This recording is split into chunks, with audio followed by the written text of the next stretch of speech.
Zip up your members-only jacket, crack open a tab, and pause your Walkman as we bring you to the 1980s. Welcome to the 80s Show podcast, where we talk about all things 1980s, from movies to TV shows, music and stars, fads and fashions. We'll talk about anything and everything to do with the 1980s. The 1980s, the best decade in decades. All right, thank you everybody for joining us today on this program. We're your hosts. My name is Bill Lassiter alongside Damian Raffelli. We hope that you are doing well. Damian, how you doing, bud?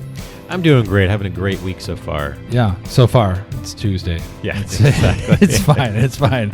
So I'm sitting here with my Wolverines T-shirt, Q soundtrack. Wolverines! And happy birthday, Bill. Bill just celebrated his, we won't say how old he is, but we just celebrated a birthday. A birthday. A Gen X birthday, that's so it's right. too old to even keep counting. That's right. So nobody cares anyway, so it's fine. Nobody cares after you're what, 20, 21? Like, nobody cares what age you are, right? Yeah, I think probably post 30 where it's all downhill, you know. Wow. Okay. All right. So if you're a Gen Xer like us, it's all downhill, according to Damian Raffelli.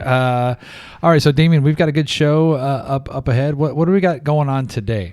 Today we're going to talk about the legendary Michael Keaton. Yes, Michael Keaton, 80s, I would say icon. Would you say icon? Oh, absolutely. Yeah, he was in some of my favorite movies in the 80s. A great comedic actor. Yeah, 80s icon Michael Keaton. And then we're going to follow that up with it is the 40th, it's just crazy to say this, Damian. It is the 40th anniversary of Back to the Future. That's breaking my brain right now. It really is. How are we that old that it was 40 years ago that it came out? You're only 30 something right now, yeah. right? Yeah. Crazy, I know. I was negative something when that movie first came out. So we're definitely going to be talking about the great film Back to the Future on its 40th anniversary. So we also have some things 80s in the news, Damian. What's going on? Yeah, so Bill, we've talked in the past about the new Miami Vice reboot. We're kind of interested in that. We were big Miami Vice fans. We've talked about that a lot. Yeah, we were just watching an episode from the original OG episode just a few minutes ago. So yeah, sorry. My favorite part of that episode was Don Johnson and Crockett dressing up as a nerd, trying to look like an accountant, and he still looked cool. I was so mad. They're trying to make him look like a nerd, and he still looks cool. He's got that movie star looks, for sure, especially for the 80s. Yeah, he had the pocket protector, the nerdy glasses, the button-up shirt button to the top, and his high-waisted pants, and he still looked cool. Pissed me off. Yeah. I wish I could look that cool on an everyday basis. Yeah, true. All right, so we have some new casting announcements. So we speculated a couple episodes ago about who was going to be cast. Right. So who got cast in this so far as Crockett? So it's going to be Austin Butler and Michael B. Jordan starring in this thing. And so, Damian, first impressions of both those guys playing Crockett and Tubbs. All right. First of all, I love Michael B. Jordan, and I think he's going to play Tubbs, right? I'm assuming that would be a switch, right? That would be a switch. And nothing wrong with that. I think he's the better actor of the two, and I'm excited about that. I'm a big fan of Michael B. Jordan. For sure. I just watched Sinners, where he played 2 roles. So good. Yeah. Great movie. And Creed, of course, part of the Rocky franchise. Yeah.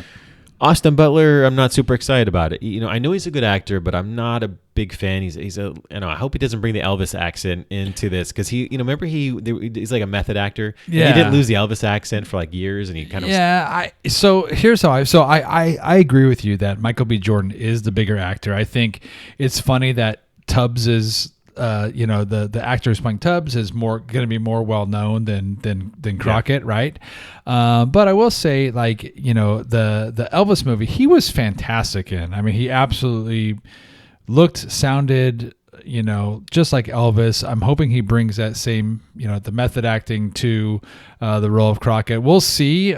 He's got the the hair and all that kind of stuff. So, I'm gonna be optimistic about this, Damian. I get it. And the thing is, who else would you have cast in that role, though? That's a tough question, right? Yeah, that's a tough one. They're both tough roles, and I think they nailed it with Michael B. Jordan. But the Crockett role, also, maybe we misread it. Maybe Austin Butler's actually playing the alligator Elvis. Maybe he's going to voice it. That's an interesting tie-in right there, right? Yeah. So if it's going to be set in modern times, he could be watching the Elvis movie while Elvis the Crocodile's there. It'd be like a whole meta thing. Like, it'd be crazy. Yeah, exactly. Yeah, I think overall it's decent casting. At least they're putting money behind it, so it's going to be it's going to be in the last one, the reboot, that there's good actors in that too. Yeah. Just wasn't as good of a movie as I was hoping. I'm just hoping this is going to be a better reboot. Yeah, and hopefully people will go to the movies to see it, because I feel like we're missing that a lot today, and going to the movie theater, and you want to go when there's something big, blockbuster type event now, and that's about it. Like every other movie, we wait for it to be streaming, but I think hopefully this will be a big blockbuster that you want to go see all the action on the big screen. Yeah, I think you and I are definitely going to go see this in the theater, right? Oh yeah, for sure. So another 80s item in the news, Damian, is the social media rumor. I guess it's not a rumor, although it kind of is, that MTV has shut down. Have you heard this? Yeah, in fact, I've seen a bunch of memes from a lot of the 80s accounts that we follow, right? We follow a lot because we're 80s fans. We follow a lot of 80s accounts. And the problem with social media is one person puts something out, everybody just rips it off, and it just spreads from there. Yeah, and I've seen a bunch with a headstone, RIP, MTV, Sure, yeah. 1980, whatever, to 2025. But what we found out is this is actually not true. MTV is not shut down. Yeah, I think the M in MTV has been gone for a while. Yeah. Like really, I mean, you don't see the music videos anymore. It's mostly reality TV and stuff like that. But it's basically a lot of their sub channels, their international channels, have been shut down. And really, I didn't subscribe to those. Like, I don't even know what MTV Europe is, or MTV, whatever is. So the only one I'm disappointed that they did shut down was MTV 80s. Yeah, but there is a VH1 80s. Okay. So we've got that. It's fine. And it doesn't matter. They don't play music anymore. Yeah, it's just all crappy reality shows. Yeah, it really is. Well, crappy. I like Jersey Shore. That is actually one of my secret. It is a guilty pleasure for guilty sure. Pleasures, yeah. And so so I don't know if you've heard that, but MTV is still around, still cranking out music Oh no, not music. No. videos, yeah. Still cranking out reality TV and reruns of Jersey Shore and stuff like that. So. But anyway, you could always follow us on all the social media. We forgot about our errors and omissions, right? Our what? Our errors and omissions. Oh yeah, you know what? We did not have any errors or omissions. That's right. I don't know if that says. I double checked it. I broke out the Ouija board. I said, "Did we make any errors?" And it moved over to the no. Wow, and that's how great. I know it was 100% factual. It is true. Did it make your mom joke after that, or it did? It was about your mom, but we'll talk about that later. Watch out, she's a listener. So anyway, you can always follow us on all the social media plugs at 80 Show Podcast. You can email us at 80showpodcast@gmail.com. And, we'd love to have your 5-star rating on wherever you get your podcast. And Damian, exciting news. We've got a new sponsor. That's right. It's the Regal Beagle in Santa Monica. Ooh, let's go.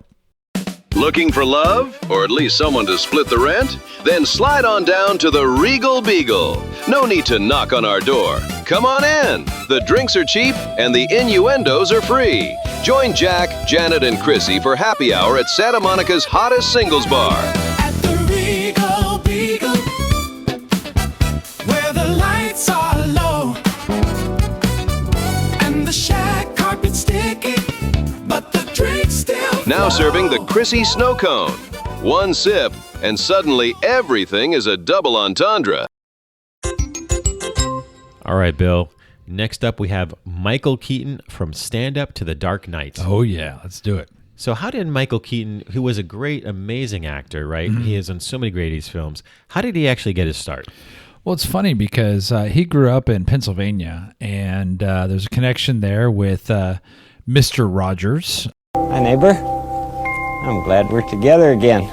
And he actually started as a stagehand for Mr. Rogers' Neighborhood back in the day. I did not know that. Okay, that's pretty cool, man. Yeah. We all watched that show growing up, right? Oh, yeah, for sure. And so he wanted to go west, wanted to make his name for himself. So did he also dance at the Pittsburgh Conservatory? Sorry, flashback call. Flash dance call back. Oh Okay. man, yeah. No, you know what? Was he a welder too? I'll check my notes. I don't think so, but we'll find out. Yeah, he moved west to LA to become to get into the entertainment industry. He actually started out as a stand-up. And so he was doing like a stand-up routine in the late 70s and stuff. Did you watch any of his stand-up? Was there any video? I haven't seen any, but I know that I know it does exist because I've heard about. Well, you know what? The listeners should find out. If you can find some I didn't see it. I looked a little bit and I couldn't find. Yeah, I couldn't find any either.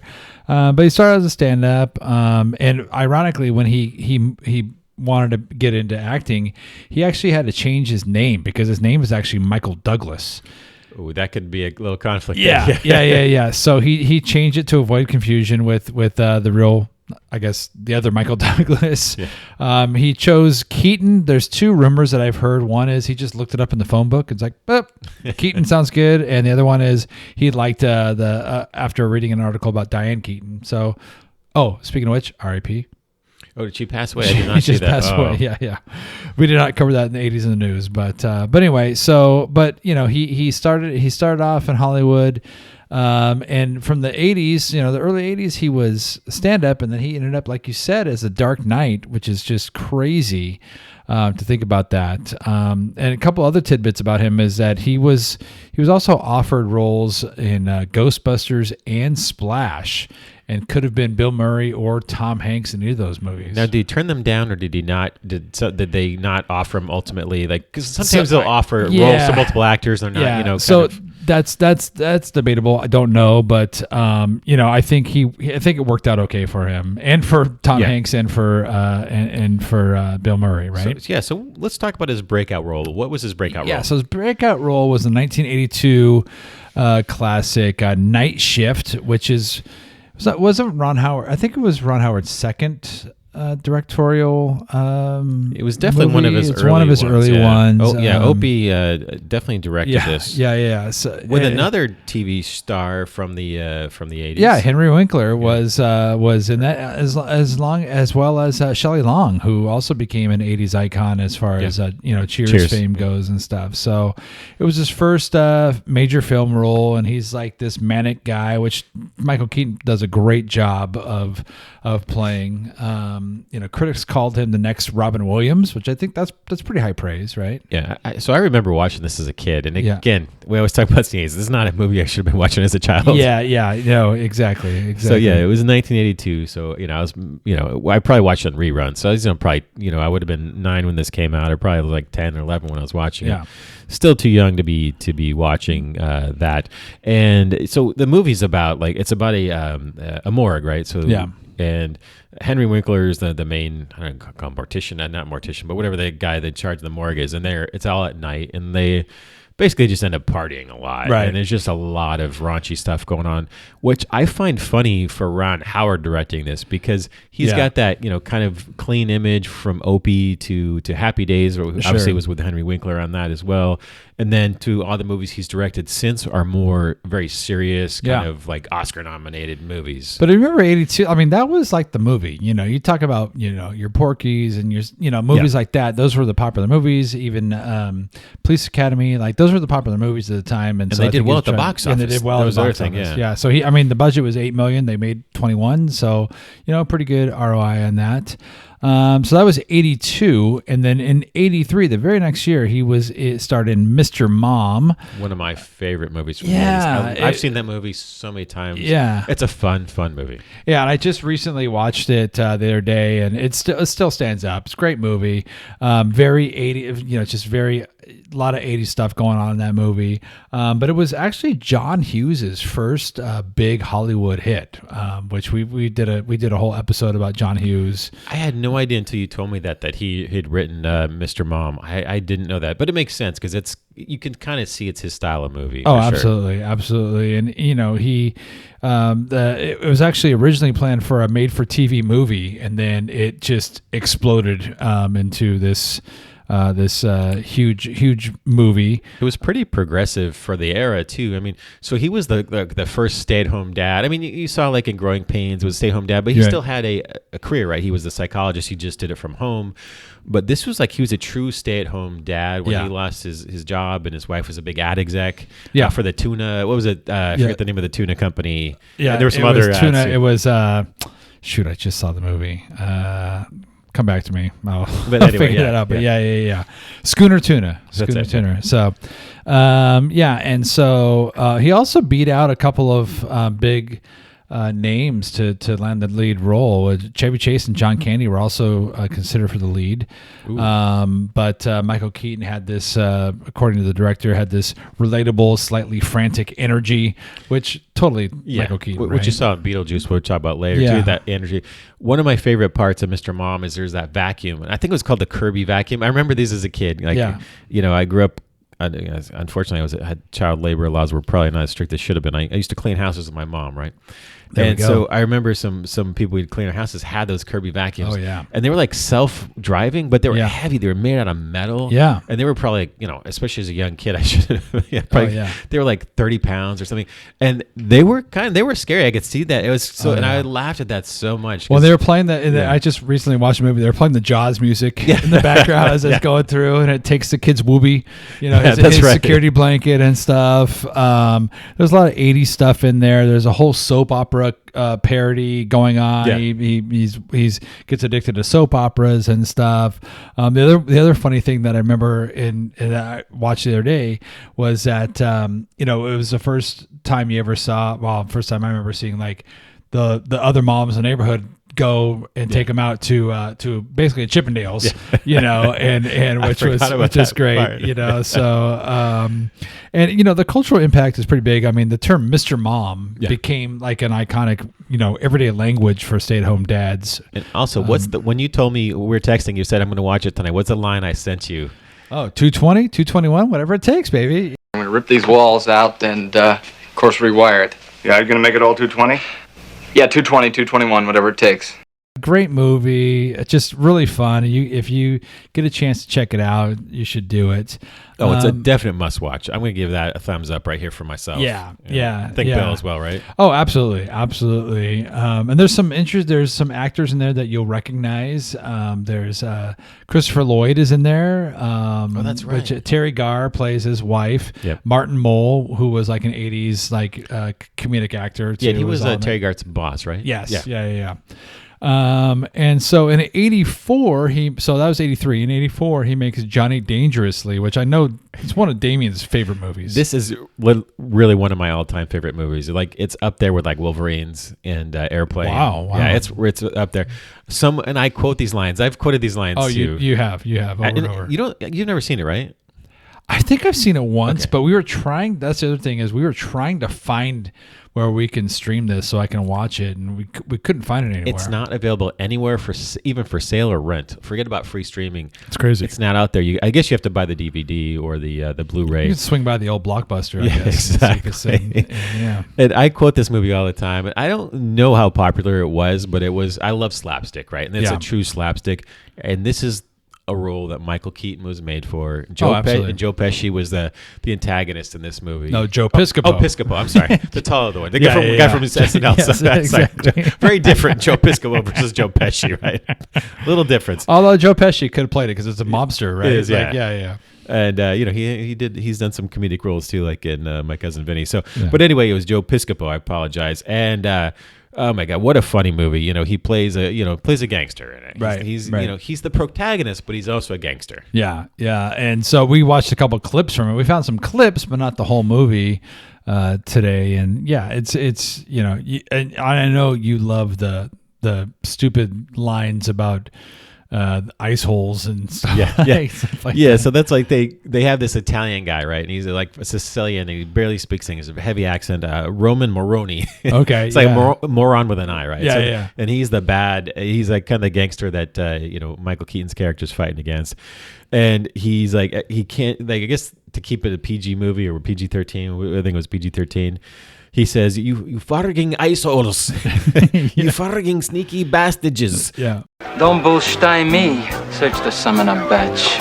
And so it just changes all these words, and they're not swear words, but they're very similar, and it's so funny. It's funny because I have this memory. You saying this back in college when we were in college. You used to say this. I'm like, I have no idea what you're talking about. But so that's Johnny Dangerously in '84, and then in '86. This is kind of funny. We both Damian and I have good memories of this movie. Gung Ho.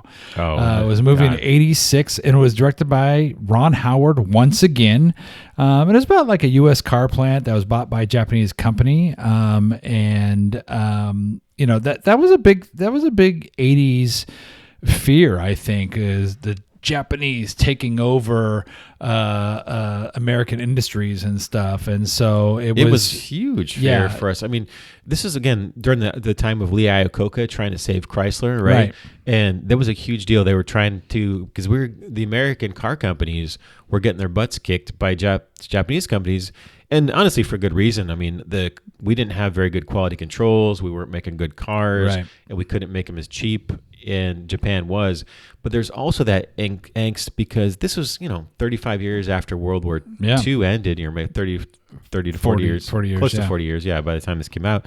And so there was still a lot of the animosity, and you got, hey, coming over here, you're going to tell us how to do it our way. Right. But it was also a comedy, right? So it was funny as heck. Yeah. It's funny because we were talking earlier today about like movies that we just watched. I'm like, I don't know why I watched Gung Ho so many times. I think it must have been like on TV a lot or something like that. But it was basically like the American workplace versus the Japanese workplace. And it actually got some pretty good critical reaction. Michael Keaton's performance was, of course, lauded as, he's the fast talking peacemaker of capitalism, so there's a lot of funny bits in it. So if I remember, it's been a while since I watched it, but I watched it a million times. I believe George Wendt from Cheers was in that as well, right? He was like one of the managers or one of the people who worked at the plant. And, if I remember correctly, Michael Keaton goes from being like a line person to be running the company. Right. And they have to meet these quotas. And they're not used to it. And they, to save their jobs, they have to make these cars. And there's some funny bits where like they're rolling out these cars, kind of like DeLorean, where they're not even ready to go out. And they're just like push them out. Oh, yes. And there's one there's no windshield in the car, but the guy's like pretending to wipe it down. Clean it down and stuff like that. There's no engine there. People are pushing it. Just like bits like that are so funny. The cars look like not the Geos, but the Yugos. The Yugos. They kind of look like the Yugos. For sure. So, I mean, it was definitely a time capsule of what the 80s were like, corporate anxiety, stuff like that. So that was Gung Ho in '86. Also, another one is a must watch. I would say to anybody listening, if you have not seen Gung Ho, go out and watch it. Oh yeah, for sure.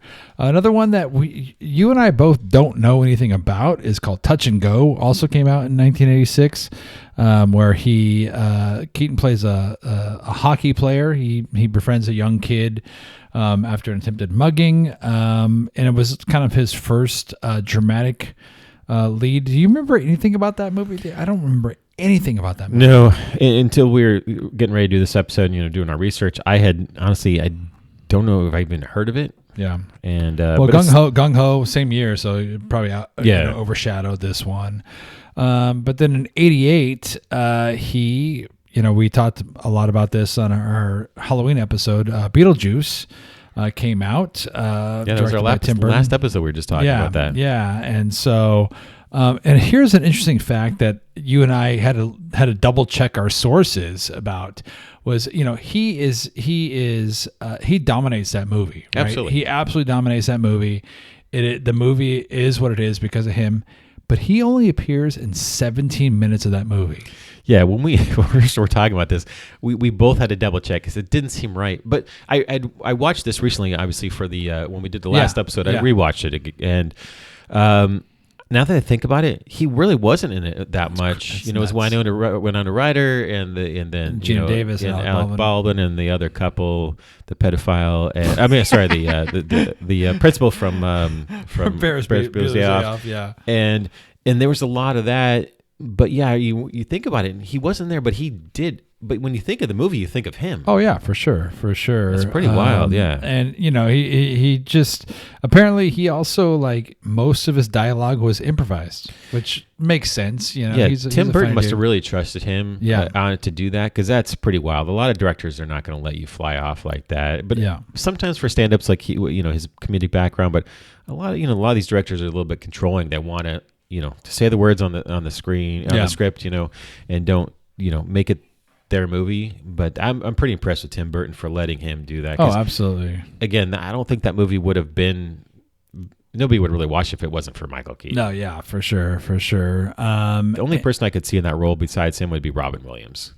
Yeah, I mean, he was compared a lot to Robin Williams, and both, they're different, but like I could see that it's just that manic energy that they both kind of had with stuff and taking over a role. Yeah. And then also in '88 was a movie called Clean and Sober, where again it's a drama role. It's not a funny role. So this because cocaine addiction is not hilarious. Is that in the is that what I'm '80s trying to it say? was? I don't know. That's pretty much what made Robin Williams funny. Wow. I mean, look at all the '80s comics. R.I.P. They all were on cocaine. I mean, come on. So this is a movie I'm not familiar with, but I believe this must have been his first like serious role, right? Yeah, and he did get a lot of praise from the critics about his performance, and many said that it proved like he could do more than just slapstick comedy and comedy in general, which is impressive. It's not easy. You do see like people like Robin Williams and some of these actors and Jamie Foxx have gone from comedy to serious, but it's tough to do. It's tough to do. It is. It really is. And he did apparently he did a great job. I think I did see it one time, but it's been a long time. I'm gonna go watch it this week if I can find it somewhere, because I don't remember watching. Sounds like it. a heartwarming story to me. It's a story of cocaine addiction. So. I mean, he's a quitter, but wow. So, but it's interesting because after that, he in the '90s or I guess more in the 2000s. Actually, more in the 2000s became more of a serious actor. So that's pretty interesting. Yeah, for sure. And then he ends up at the end of the '80s in 1989. Probably one of the best roles he's ever been in is Batman. And who did he play in that movie, Damian? He played Batman. Oh, okay. Bruce Wayne. Yeah. Bruce Wayne. Well, both, Batman. I guess. Bruce Wayne and Batman. And I just watched this the other night just to get ready for the podcast because we care about this podcast. We do some research here. I watched it as well. This weekend. And I know it's kind of funny because we were talking earlier. I really liked it. I know like Tim Burton movies are not my favorite movies, and I get that. It's just not my cup of tea, Damian. We're not drama kids. Yeah, it's just not my cup of tea. But I really liked this one. I liked the way that it looked, and it was funny because when he was cast, people were wondering like Michael Keaton, Batman? Like people were really curious about that, right? I still think it was an odd choice. It wouldn't have been my choice, but I guess he's still tougher than Adam West, right? He was still more badass than Adam West. Could be. But they were like, Mr. Mom as Batman? I don't know. But I will say he did a great job in that movie. At first the fans hated the casting, but then they got over it because he is now iconic. Now he is like in the lore of Batman. He's better than George Clooney. Yeah, he's better than a bunch of them. Actually, I think he did a decent job as Batman. I guess he did a good job, but again, I think it was the Tim Burton style.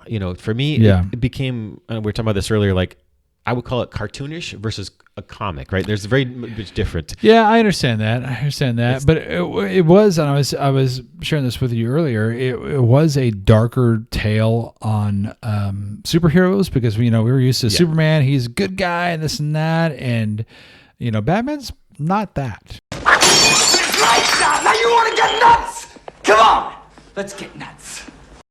And he was actually a darker character, especially in the later comics. But even around then, he Yeah. was. Oh, for sure. And so I do like that turn to it. I loved Billy D. Williams in there, of course, and great casting as Harvey Dent. Yeah, absolutely. And Jack Nicholson as the Joker. Yeah. I think he did a great job in that Well, role. I think that he was top billed in the movie. Like it was more of a Jack Nicholson film than it was a Michael Keaton movie. But he was he was dark. He was kind of subtle, and he was very quiet as Bruce Wayne. He wasn't like I don't know, like over the top type style or whatever. But I think that's kind of how Batman is. I thought that was fine. I think he did a good job playing it. And, of course, Kim Basinger. Like, another great casting as Vicky Vale.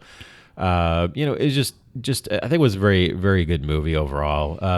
The other thing in there I wanted to note was most of the music was by Prince. Yes. So there was some Prince music in that. I mean, Danny Elfman is always Tim Burton's guy, but then there was actually new music by Prince. Yeah, and so it was a kind of a weird vibe, right? So the instrumental music was Elfman, right? And it had that more cartoonish kind of vibe. Yeah. And it was also kind of a strange, it was like sort of set in the 50s, but yet modern. And then you'd have like the 80s music from Prince come on. Yeah. Which was kind of cool. I thought that was actually different. It was interesting. Jack Nicholson's dancing as a Joker with one of the songs, and it was the Batman in 1989, Damian, was the highest grossing movie of that year. Well, I believe it though. That was, I do believe it. Yeah. So as we wrap this up, Michael Keaton in the 1980s, I mean, really, he kind of, the whole decade, he went from, like you said at the beginning, from a stand-up to the Dark Knight. When you think about the 80s, you definitely think of Michael Keaton with all these roles. And of course, after the 80s,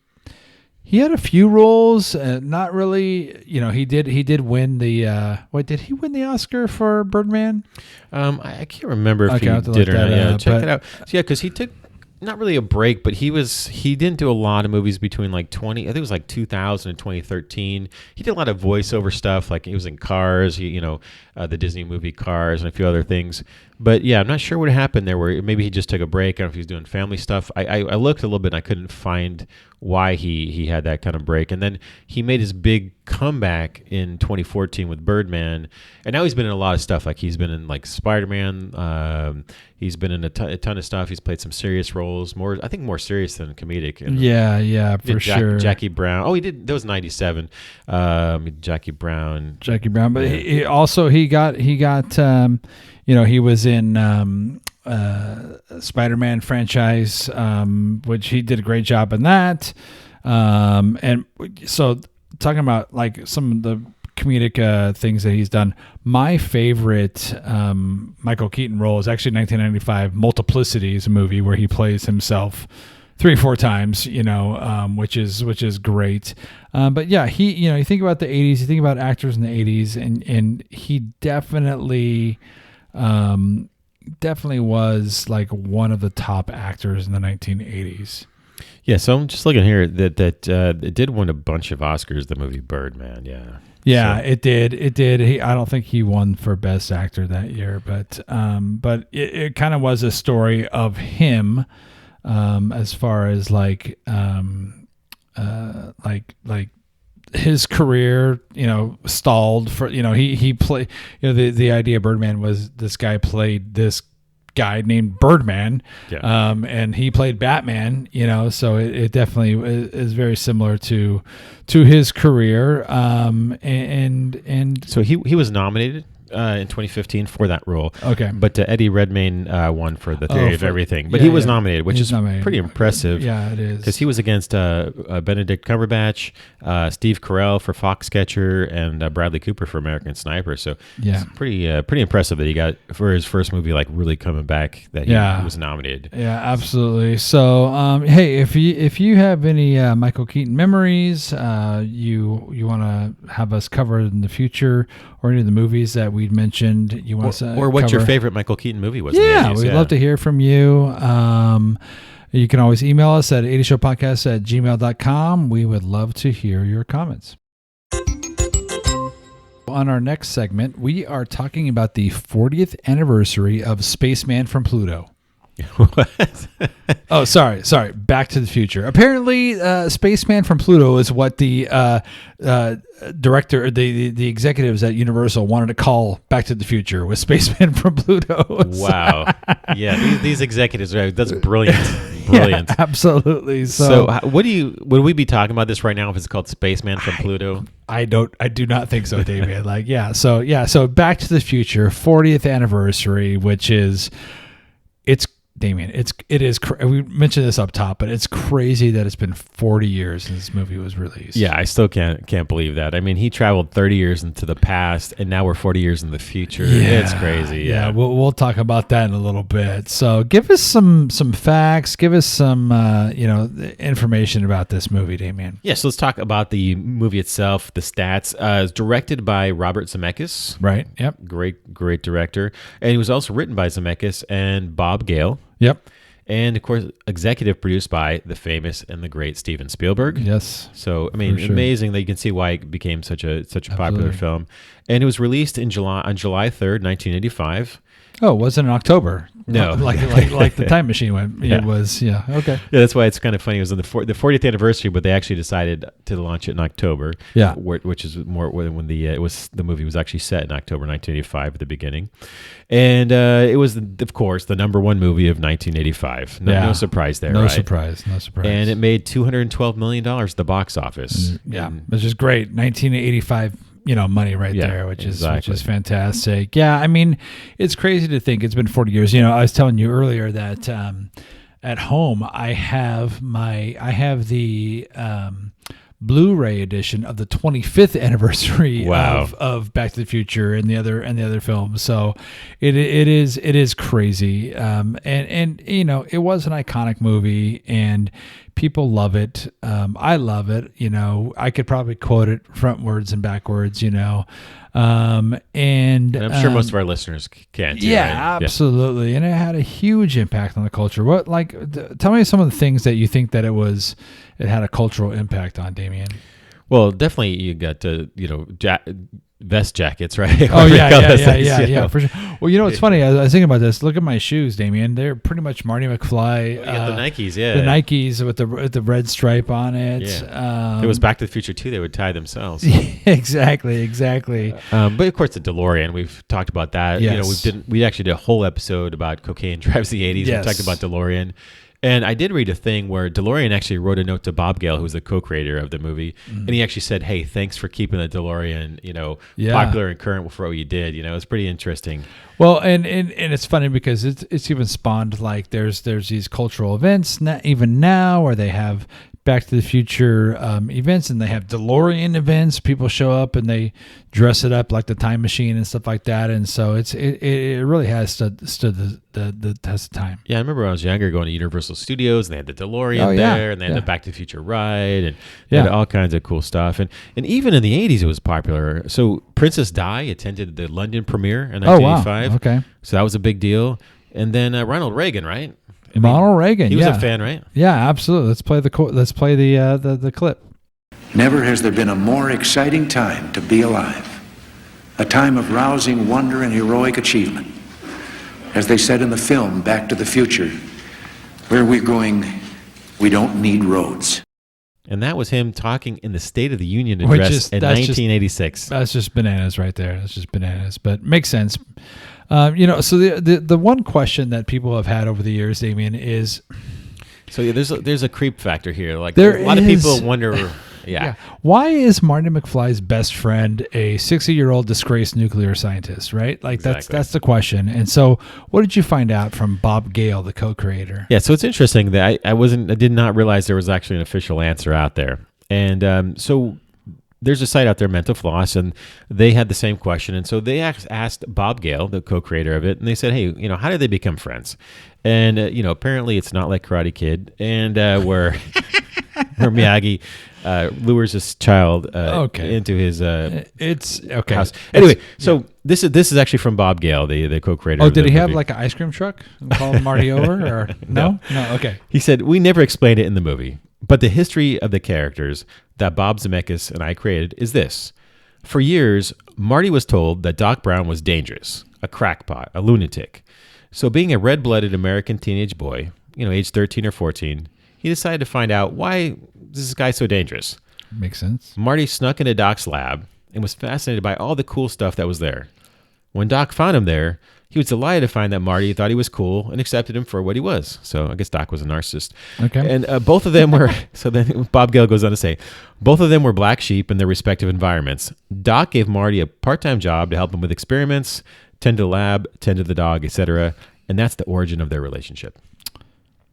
And he gave him some special Jesus juice too. Exactly. Yeah. What happened there? Yeah, here, kid, drink this. Drink this. All right. So I guess that explains it, because it is a thing that I've always wondered. The other thing I've always wondered, and I don't know if there's an answer for this, is like, Marty's mom and dad name him Marty, but they knew a kid named Marty that looked and now their son Marty looks exactly like this kid named Marty who hooked him up back in high school. I mean, what the heck, man? Like, it's just gotta be time weird. travel's a trip, right? So, Yeah. I mean, just saying this was real, right? If he had never traveled back in time, would they have named their kid Marty? Yeah, because he's the third kid. Like he's the youngest. So why not the first kid? And why not name him Calvin Klein? I think the mom was embarrassed that she wanted to hook up with him. I'm not sure. So And didn't the mom think it was weird later in life that she saw Calvin Klein as a big brand? I don't know. Who knows? Who knows? So, it's funny. That was the weirdest thing that happened in the movie, but yeah. Yeah, it's funny because like the they go back in 1955, which was 30 years ago, from 1985, obviously. And there was a lot of, in the 80s, there was a lot of nostalgia for the 50s, right? Like I just remember like, even, Okay, boomer. yeah. But it's true. Like I remember like dress up days in elementary school, 50s days. Oh, yeah. Sock ops and all that stuff. Yeah. You'd like, white t-shirt, slick back hair, jeans, tuck it in. You'd get a pack of playing cards to roll up like they were cigarettes in your Or the in your candy sleeve. cigarettes. Yeah. Remember you buy the candy cigarettes in the store too? Absolutely. Yeah. And, if you think about it now, like it's, you had Happy Days, which 50s. MASH was in the 50s. Stand By Me was in the 50s. Peggy Sue Got Married, Dirty Dancing, La Bamba. Even Porky's was back in the 50s, which is just, you think about that, like, and it's really like, it's kind of like, the whole meta thing is, it's like us thinking about the 80s. And there's a lot, and that's a lot of, we talked about. It's just all these shows now that are, just 80s throwbacks. Yeah. And even some of the, like, you got the shows like, Cobra Kai and Stranger Things. And then you even have shows like, Schwarzenegger had that show, Fubar on Netflix.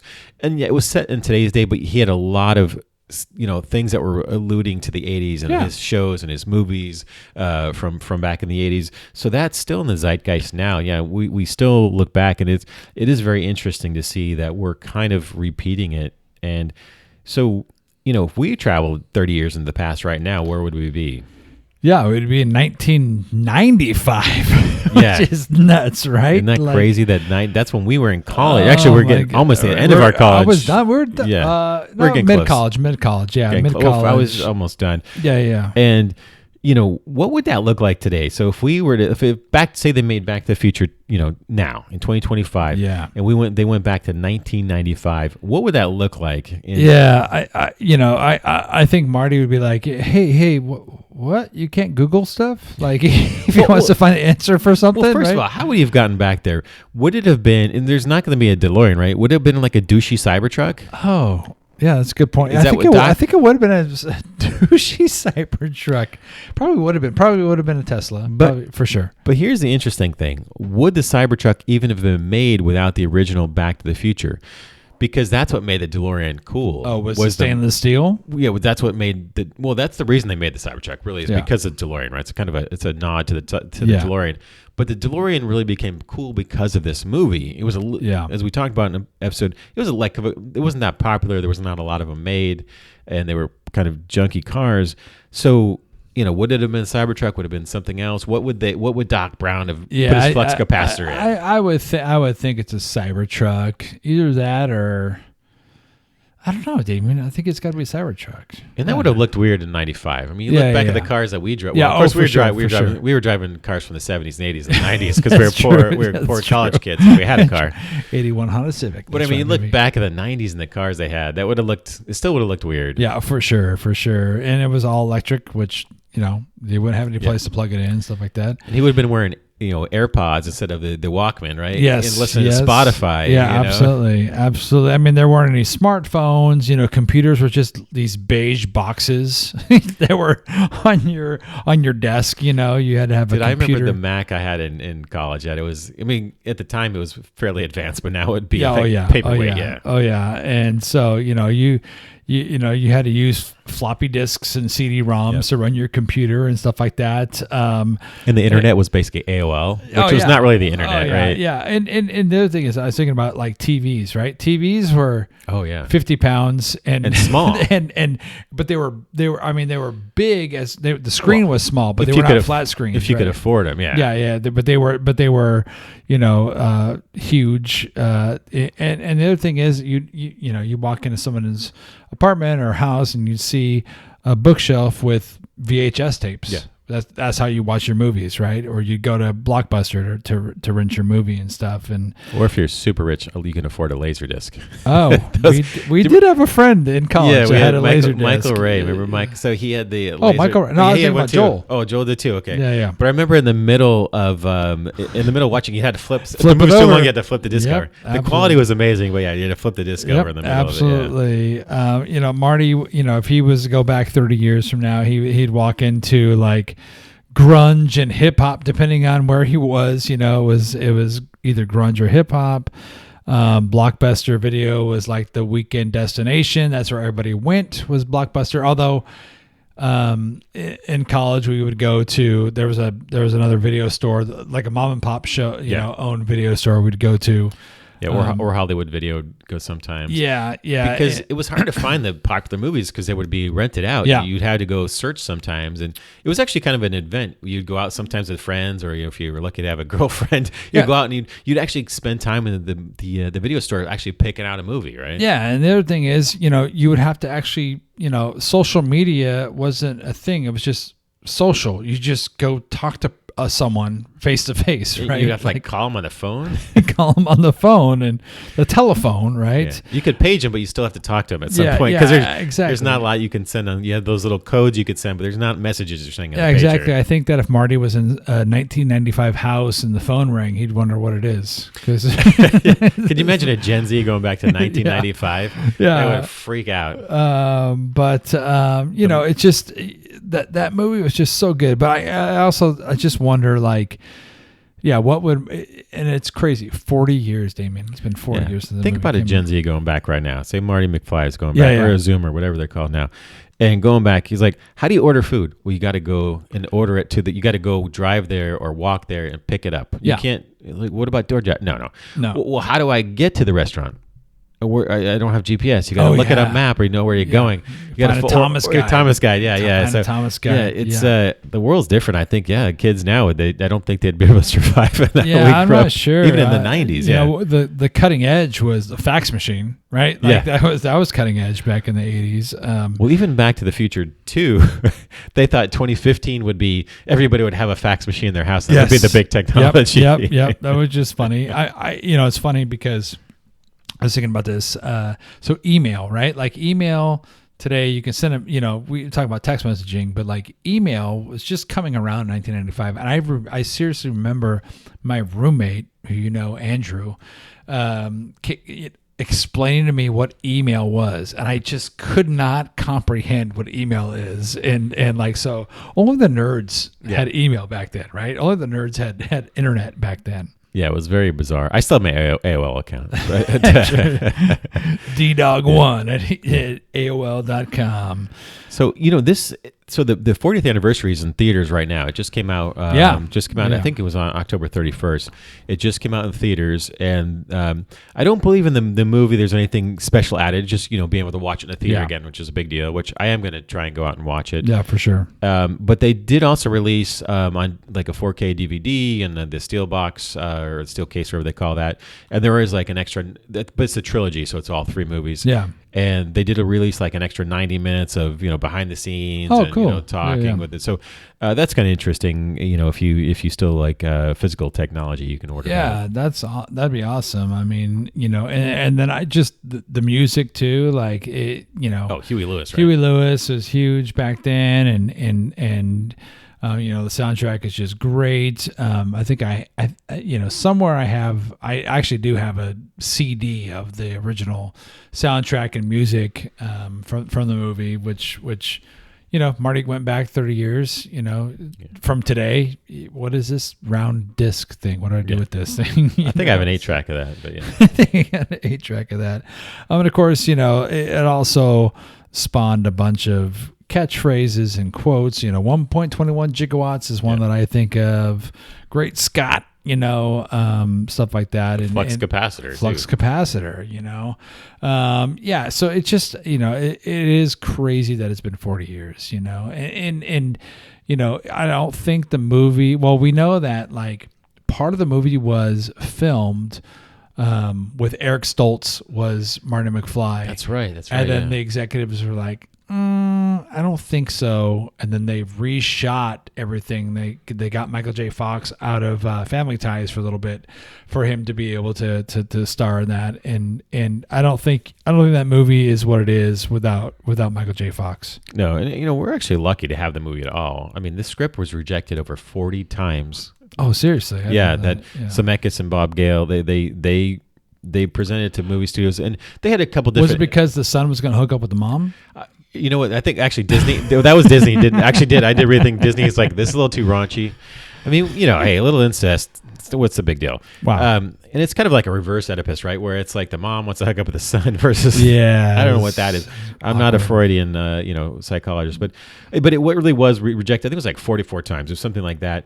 I believe from what I read, it was when Steven Spielberg came on as executive producer. He helped them kind of. That makes sense. Yeah. Right? Get stuff done. Right? In an early draft, like, instead of a DeLorean, it was going to be basically like a box that you would sit in, like a refrigerator or like a coffin, and that was a time travel device. Oh.